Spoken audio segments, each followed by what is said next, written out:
tous, bienvenue dans ce webinaire dédié à la connaissance client.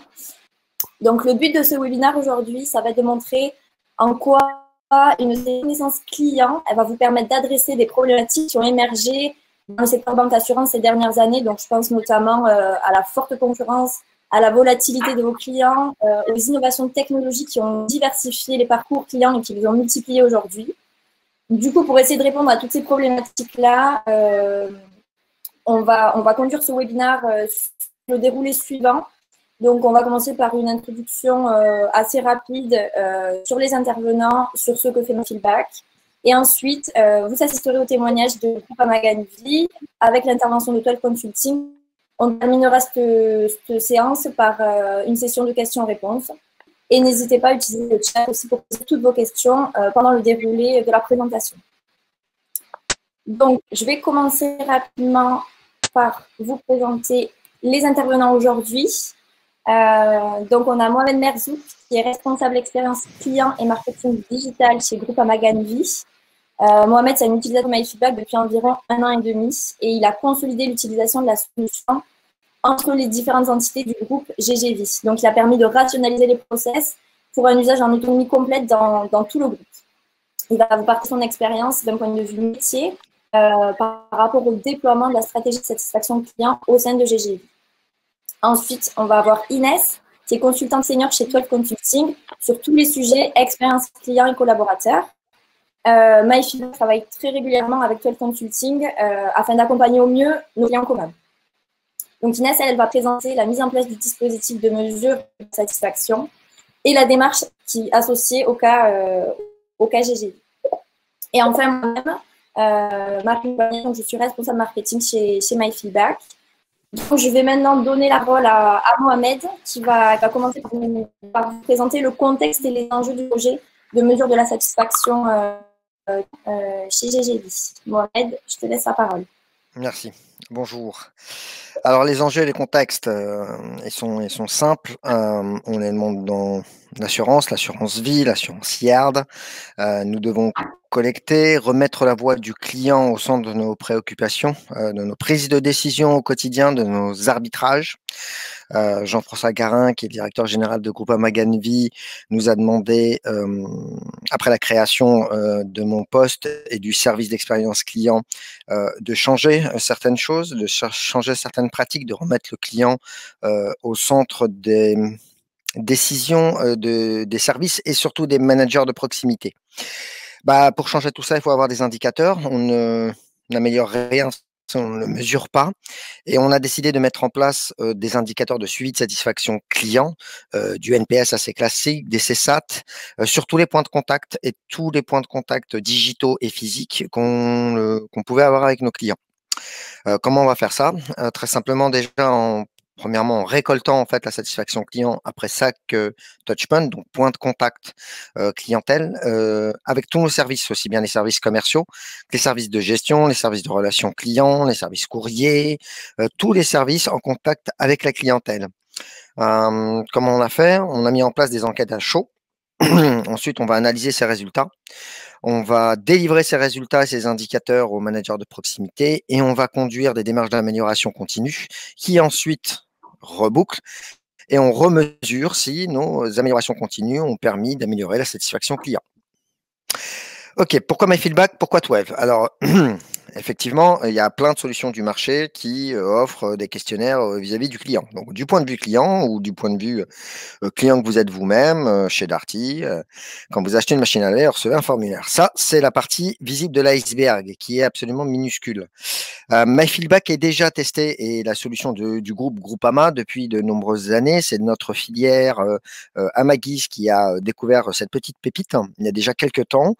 Et on a utilisé MyFeedback pour plein de bonnes raisons. La première, c'est qu'on souhaitait être autonome. Aujourd'hui, l'intervention de MyFeedback auprès de nous, c'est le support, des bons petits cafés, des appels, mais ça se limite effectivement à une partie assez éloignée. Nous sommes complètement autonomes pour gérer toute l'infrastructure très complexe, multimarque, parce que je rappelle que Groupama Gain Vie, c'est aussi bien toutes les directions régionales de Groupama que Gain Patrimoine, Gain Prévoyance, Gain Assurance. Donc cette gestion multimarque assez complexe. Un SI très complexe, le déclenchement d'enquête après un contact avec un client et ses fins, ça doit être analysé et déclenché sur des données métriques qui sont assez fines. Bien sûr, une plateforme innovante de la French Tech, incubée par BPI France il y a quelques années, chez qui je travaillais, où j'ai découvert aussi MyFeedback, et une intégration et une sécurité avec notre SI qui a été validée. 12. Alors, pourquoi 12 ? Il faut dans ce type de projet non pas des développements informatiques, c'est une grosse partie des chantiers, mais pas que. C'est que quand vous débarquez sur un atelier avec un manager de proximité, un service client par exemple, et que vous expliquez que vous allez noter, demander au client de noter et d'écrire des verbatims sur le dernier coup de fil de Constance sur le plateau, ça tend. Il faut absolument avoir une démarche structurée pour pouvoir le déployer sur un groupe en entier et une démarche d'accompagnement au changement qui soit didactique, poussée, pour pouvoir aussi bien faire comprendre à quoi servent les formulaires et aussi bien faire comprendre pourquoi l'amélioration continue fait partie aujourd'hui de nos méthodologies de travail. Toi, vous nous a accompagnés sur toute la démarche projet et je reviendrai dans les détails par la suite. Du coup, pour la mise en place du dispositif, pour mettre en place ce dispositif, on a fait en sorte de rassembler 3 savoir-faire qu'on essaie de rassembler sur l'ensemble de nos projets, qui sont à la fois les métiers, la techno et l'adoption. Donc, au niveau métier, on a le temps de comprendre les métiers de la vie, que ce soit de la prévoyance, de l'épargne, de la retraite. Et on a aussi pris le temps de comprendre comment fonctionnait le réseau de distribution de Groupama Gain Vie. Groupama Gain Vie, différentes marques. Ça peut être sous Groupama, avec les différentes caisses qui vont distribuer les produits, ou encore par les agents de Gain Assurance, Gain Patrimoine ou Gain Assurance. Et troisièmement, au niveau métier, on a pris le temps aussi de comprendre les attentes des collaborateurs, parce qu'in fine, ça allait être eux qui allaient être au cœur de ce dispositif de satisfaction client. Au niveau techno, quand on est arrivé, il y avait déjà certaines technos qui avaient été choisies par le groupe. Et donc, on a fait en sorte de tirer une meilleure partie de l'environnement qui était en place. Donc, on avait MyFeedback pour envoyer les enquêtes. On avait Adobe Campaign pour le marketing automation et on avait ClickSense pour la BI, donc les analyses plus poussées. Et on a fait en sorte de tirer une meilleure partie de cet environnement, à la fois au profit de l'expérience client, qui allait être celui qui allait recevoir les enquêtes, mais aussi au profit de l'expérience collaborateur, qui allait être les personnes qui elles, allaient analyser les résultats de ces enquêtes. Et donc, le troisième volet qui était très important, c'était l'adoption. On a vraiment voulu faire en sorte que ce dispositif, ce soit une vraie transformation des métiers pour que leur pilotage aille aussi sur des indicateurs de satisfaction client.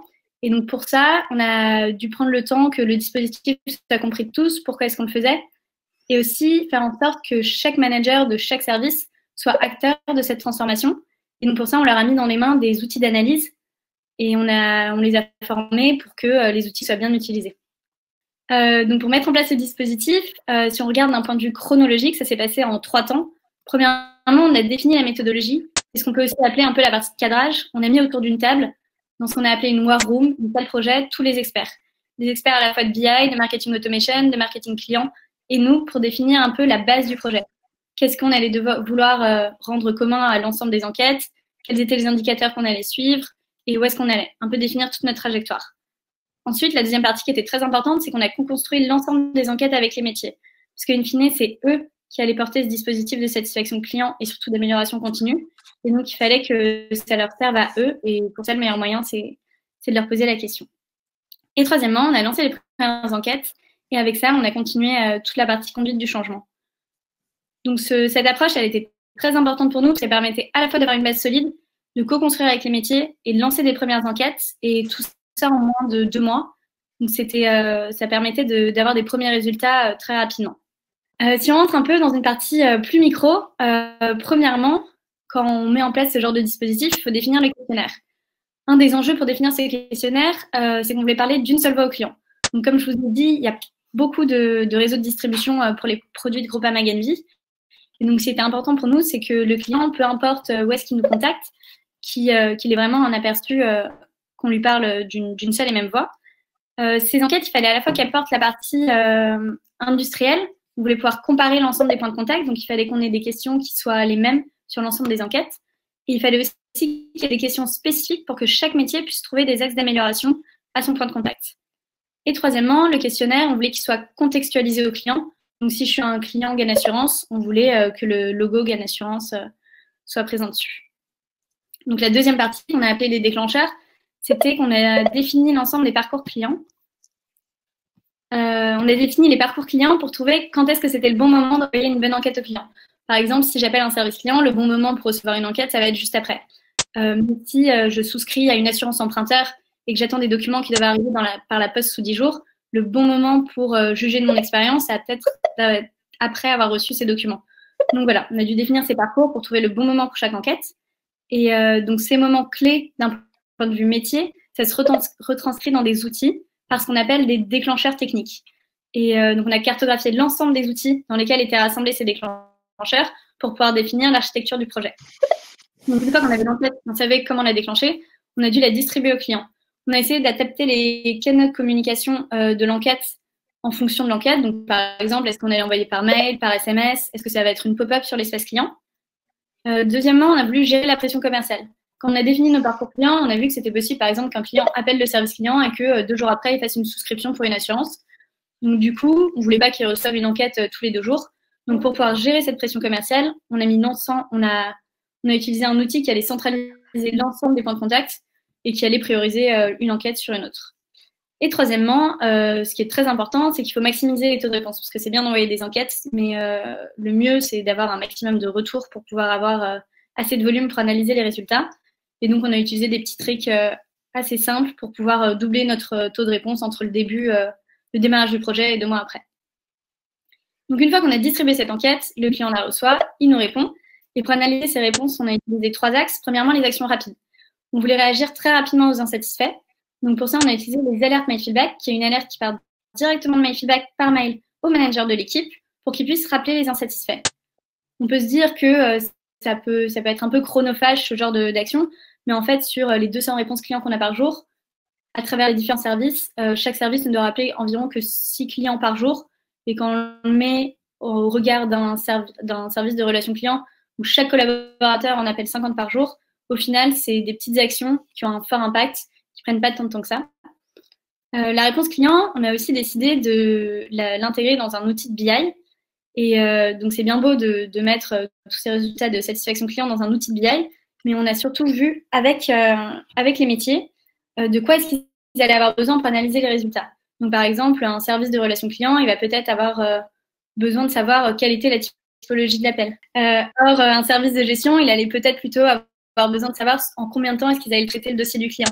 Ou encore, par exemple, si un client avait fait une demande de prestation pour une interruption de travail, peut-être qu'un axe d'analyse intéressant pour eux, ça allait être de savoir si la demande du client pour recevoir des indemnités allait être positive ou pas.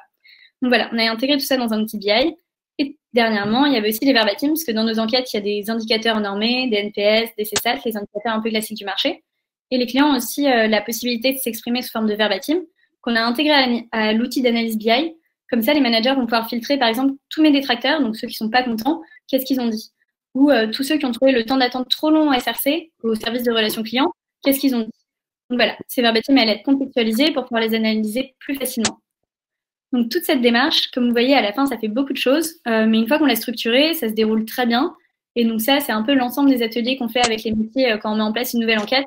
Et donc en temps de travail pour nous, une fois que tout est industrialisé, maintenant, c'est environ 8 heures de travail chez nous pour mettre en place une nouvelle enquête. Et nous, sur un laps de temps qui va être environ de 4 semaines, le temps qu'on fasse les ateliers avec les métiers, qu'ils nous fassent leur retour. Mais maintenant, ça va assez vite. Je vais juste rajouter un mot sur ce slide, s'il te plaît, Inès, pour l'ensemble des gens qui participent. Les questionnaires, les déclencheurs, la distribution, les ateliers sont faits avec les métiers. Il faut leur donner l'impression que ce sont eux qui choisissent une partie du questionnaire. Donc, on a laissé 20% du questionnaire spécifique à chaque service, 80% du questionnaire écharté groupe. C'est une façon de poser les questions. C'est les questions qui sont nécessaires à la consolidation des indicateurs au niveau du groupe. Mais 2 ou 3 questions restent à la main du métier, du service, pour avoir l'impression qu'il va poser les bonnes questions en fonction de ses démarches d'amélioration continue ou de ses préoccupations. Les déclencheurs sont faits avec les métiers, donc ce sont des requêtes de déclenchement pour bien isoler les cas spécifiques des cas de volumétrie assez forte. La Partie distribution, c'est Charté Group, donc il n'y a pas de sujet. Là où ils ont le plus d'attention, c'est dans l'analyse des verbatims. Donc, on a des déclencheurs quotidiens sur les verbatims.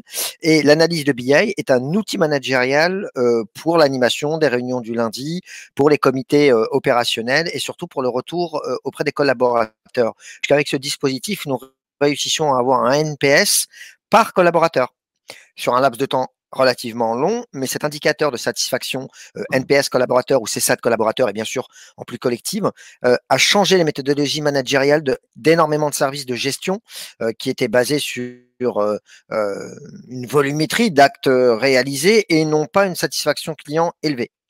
Alors, on vous a fait un petit schéma pour vous expliquer un peu l'architecture du projet, mais plutôt vu d'un point de vue parcours client. Donc, on a pris l'exemple de 3 clients. Donc, Julie, elle est cliente chez Gain Patrimoine, fait une demande de prestation. Jean, il est client chez Gain Assurance, lui, et il veut faire une souscription de contrat. Et Robert, il est client chez Gain Prévoyance, et il appelle le service de relations clients. Donc, l'ensemble de ces interactions dont je viens de vous parler, elles sont rassemblées dans un seul et même outil, qui va être le CRM. Le CRM, il va avoir une base miroir dans l'outil de marketing automation. C'est l'outil de marketing automation qui va se charger de délivrer la bonne enquête au bon client et contextualiser avec son environnement de marque.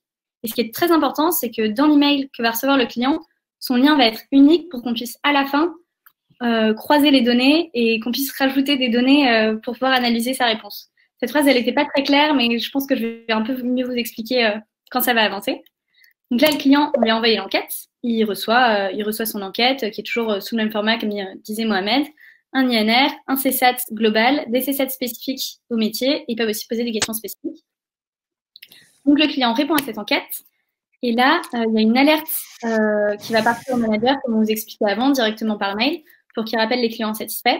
Et ils vont aussi avoir un dashboard hebdomadaire qui arrive tous les lundis matins pour qu'ils aient en un clin d'œil l'évolution de leurs indicateurs principaux. De plus, cette enquête, on va la faire redescendre dans l'outil de BI, sur lequel on va plugger des données complémentaires. Donc, ça peut être l'ensemble de la base du CRM, parce que la base du CRM n'est pas passée dans le lien de l'enquête. Donc, on va repluguer le CRM sur l'outil de BI. Ça peut être aussi leurs outils de gestion, ça peut être leur composition d'équipe. Donc, voilà, un peu tout ça pour qu'ils aient tous les axes d'analyse. Et donc, cet outil ISAC, on l'a mis à la fois dans la main des managers pour qu'ils puissent, eux, analyser jusqu'à la maille collaborateur et s'en servir comme un vrai outil de pilotage de leur équipe et trouver les axes d'amélioration pour leurs collaborateurs. Par exemple, s'ils voient qu'un collaborateur du service de relations clients, sur tous les appels qui concernent un rachat, ils ont un peu de mal, et ben, ils vont pouvoir mettre en place une formation pour les accompagner là-dessus.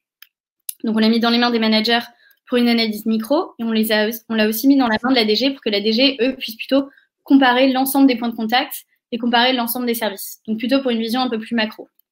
Juste un point, un élément très important du succès du projet, c'est que le service est propriétaire de ses résultats, de ses indicateurs. C'est à lui de communiquer en transverse l'ensemble de ses résultats aux différents services avec lesquels ou différents réseaux de distribution avec lesquels il travaille. Donc, cette confidentialité sur son score lui appartient. En revanche, nous, en centrale au siège, nous consolidons les chiffres pour les remonter vers la direction générale, qui permet de piloter effectivement plus globalement.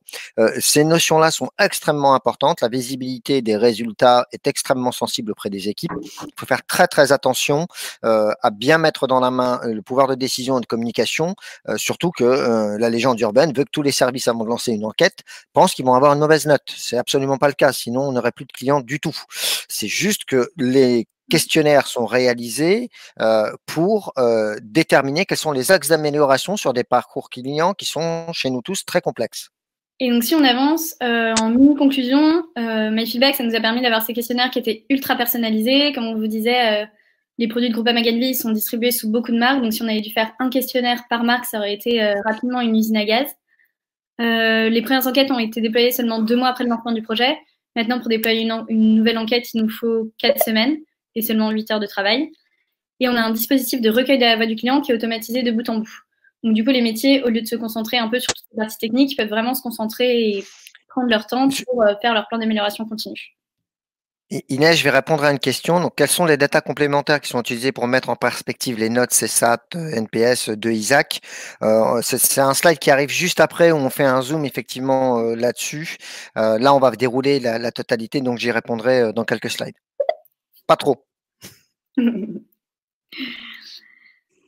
Alors, et donc du coup, pour finir sur la mise en place des dispositifs, comme disait Mohamed tout à l'heure, un point qui a été hyper important, c'était accompagner ce changement.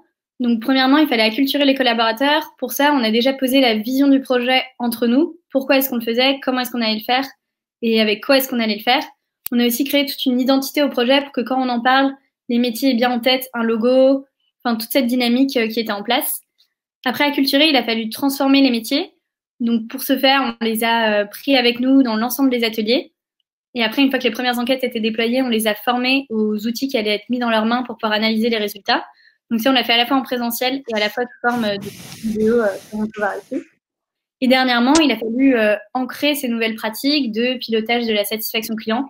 Et donc pour ça, on continue à les voir régulièrement pour les aider dans leur plan d'amélioration continue.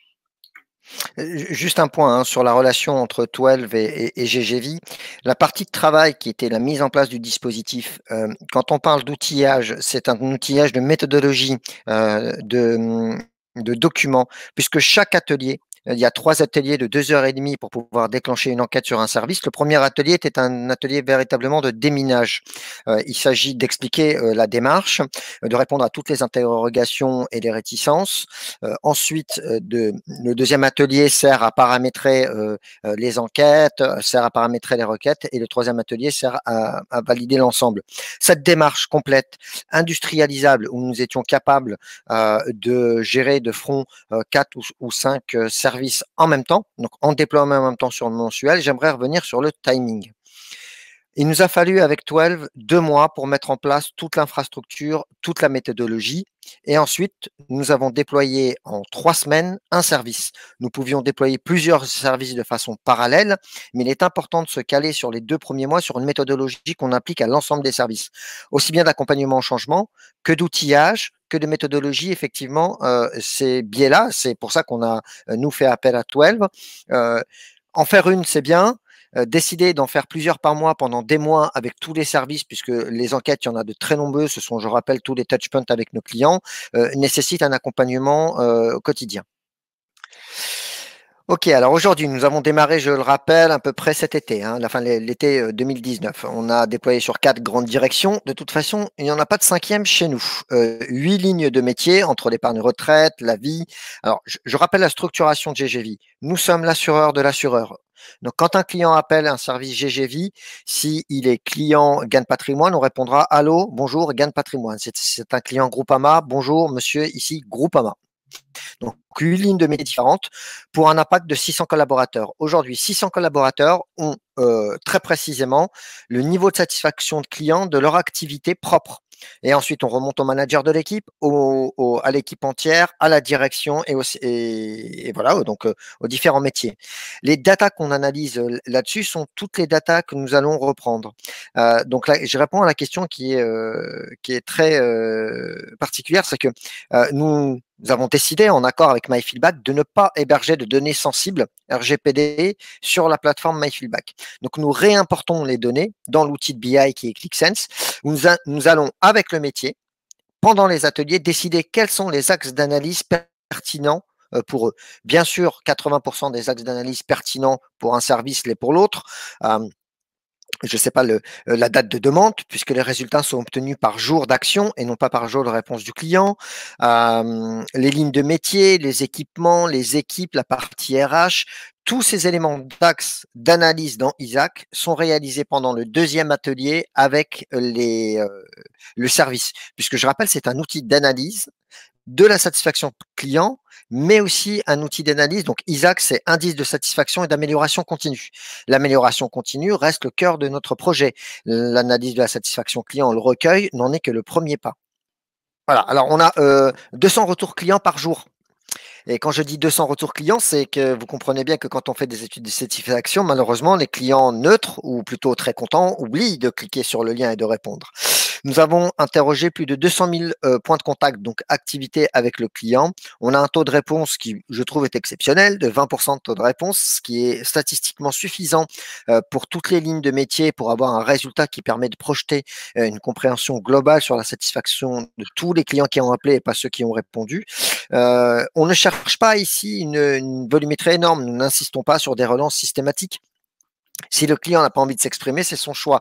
Mais si le client s'exprime, il doit absolument avoir une réponse. Donc, je rappelle cette fameuse boucle. Un rappel dans les 24 heures d'un client mécontent est absolument nécessaire.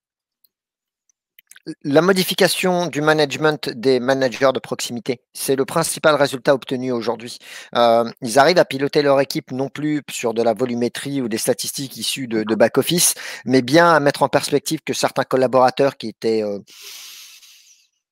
peut-être plus efficients que d'autres sur une relation client, qui avaient des pratiques différentes, peut-être un peu plus spécial, avait un niveau de satisfaction client qui était exceptionnel.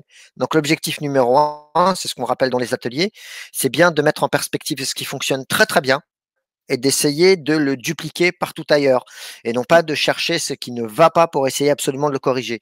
On met beaucoup plus de temps à comprendre ce qui ne va pas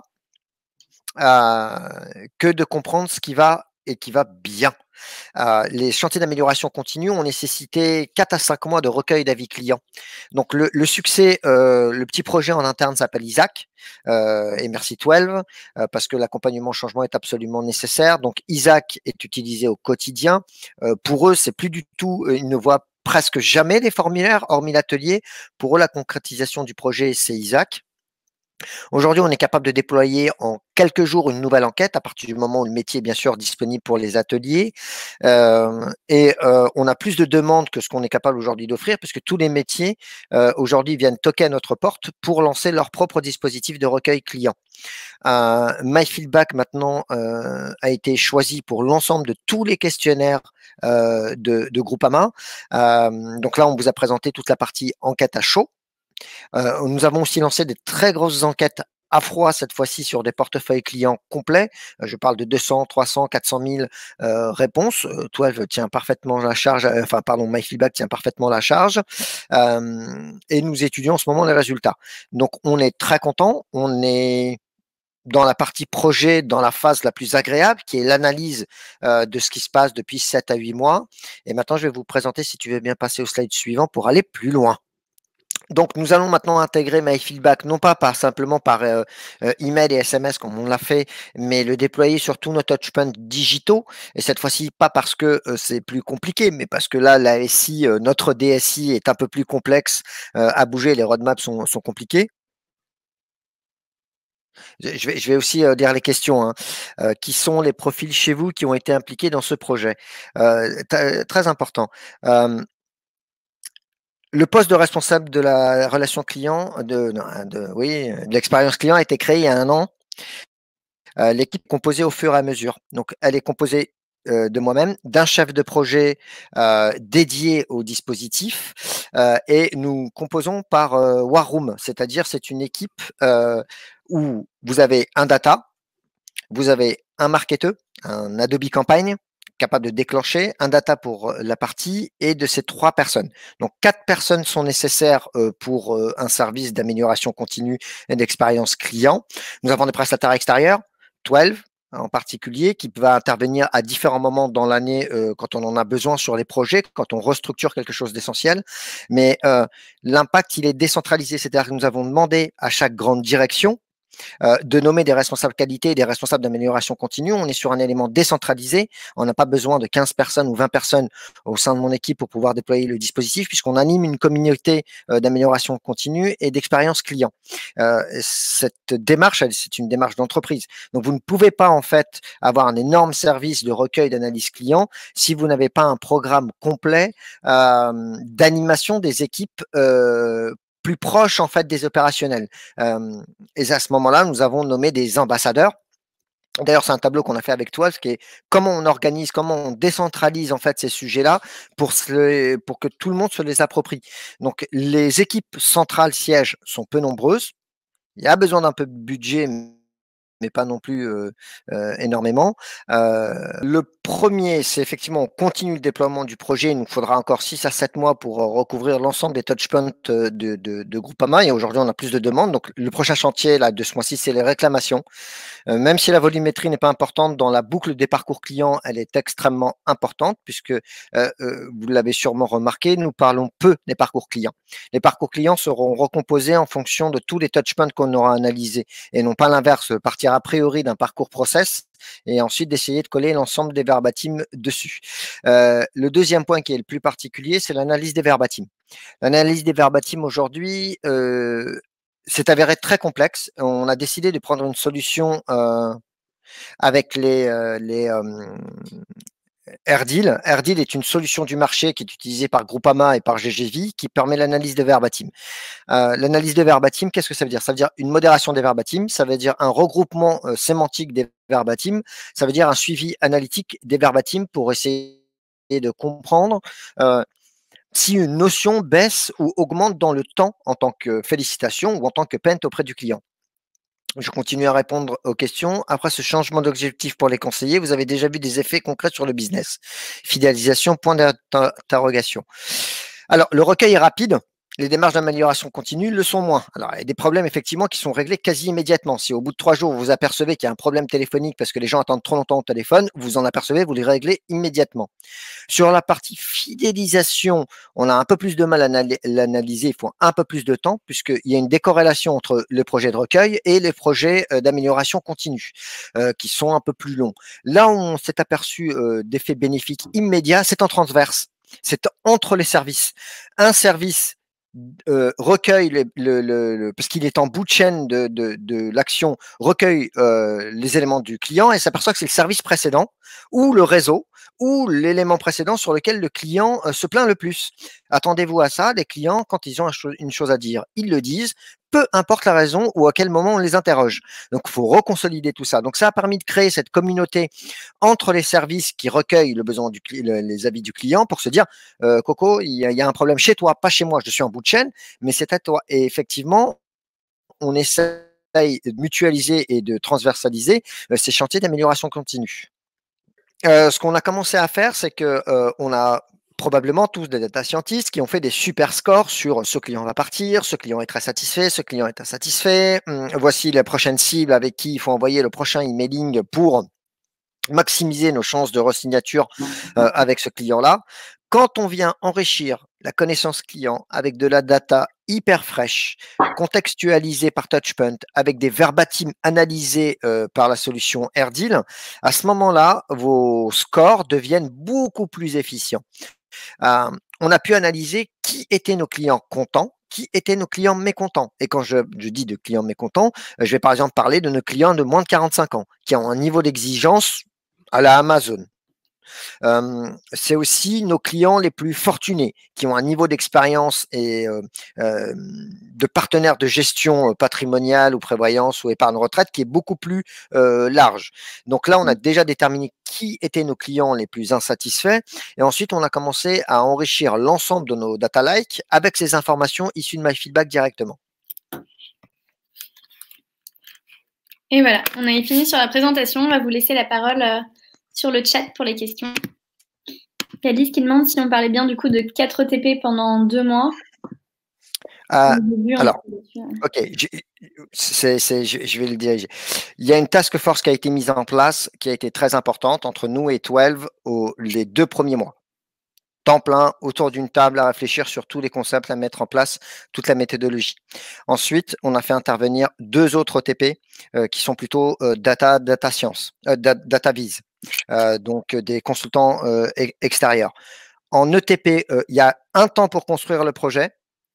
Il faut 2-3 mois pour construire toute la méthodologie et commencer à déployer les premières enquêtes. Et ensuite, le run, où là, on a moins besoin de TP, bien entendu, parce que le plus compliqué a été mis en place sur les 3 premiers mois. Les 3 premiers mois, vous décidez de créer un dispositif industrialisable. MyFeedback avec le multimarque va vous permettre de pallier à toutes les problématiques internes. La méthodologie réalisée avec 12 nous a permis de déterminer que 80% du projet devait être standardisé et que nous donnions la liberté uniquement sur 20% du questionnaire, de l'habillage, des axes d'analyse au métier pour être différenciant d'un métier à l'autre, mais que 80% était nécessaire d'être consolidé pour pouvoir remonter des indicateurs solides vers la direction générale. Donc, 2 premiers mois, nous étions exactement 4.